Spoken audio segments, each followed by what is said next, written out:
আমি ঝর্ণার কিচেন। আজকে রেসিপি করে দেখাবো। আজকে করব ফালুদার কুলফি, স্ট্রবেরির ফালুদা কুলফি বানাবো। চলুন দেখাই কিভাবে বানায়। ফালুদার কুলফি বানাবো আজকে, তার জন্য নিয়ে নিয়েছি দুধ 500, ফালুদা নিয়েছি যতটা লাগবে দেবো।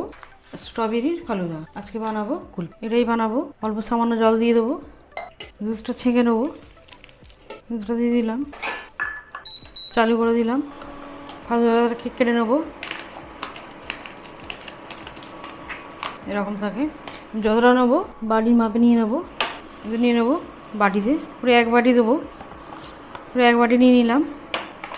দুধটা গরম হয়ে আসছে, দিয়ে দেবো। ভালো করে মিশিয়ে নেবো।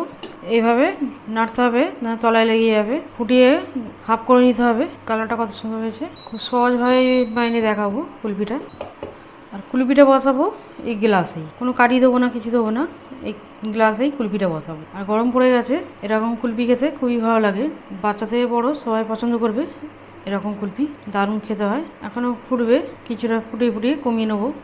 অনেকটা ঘন হয়ে এসছে, এরকম হয়েছে। আর কালারটাও কত সুন্দর হয়েছে, পিঙ্ক কালার। আর 1 মিনিট ফুটিয়ে নেবো ভালো করে। ভালো করে ফুটিয়ে নিয়েছি, এরকম ঘন হয়েছে। বন্ধ করে দেবো। এই গ্লাসে তুলে নেবো। এই গ্লাসে তুলে নিলাম 1 গ্লাস, আর অল্প আছে, আমি কাপের মধ্যে দিয়ে দেবো। আর এটা এখন ঠান্ডা করতে, এমনি রেখে ঠান্ডা করব। যখন একদম উষুম গরম থাকবে তখন ডিপ ফ্রিজে রাখ। ডিপ ফ্রিজে একটা ঢাকা দিয়ে রাখ 5 ঘন্টা, 5 ঘন্টা 6 ঘন্টা রাখতে পারো। এটাও ভর্তি হয়ে গেল, ওটাই ভর্তি হয়ে গেল দুটো।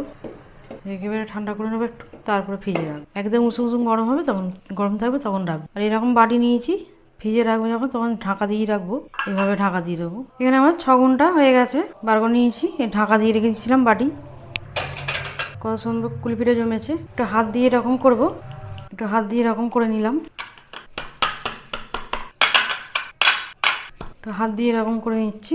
সুন্দর হয়েছে। এটা এইভাবে রাখবো। এটা ছুরি দিয়ে কাটবো, পিস করবো। কত সুন্দর হয়েছে। একটু মোটা করবো,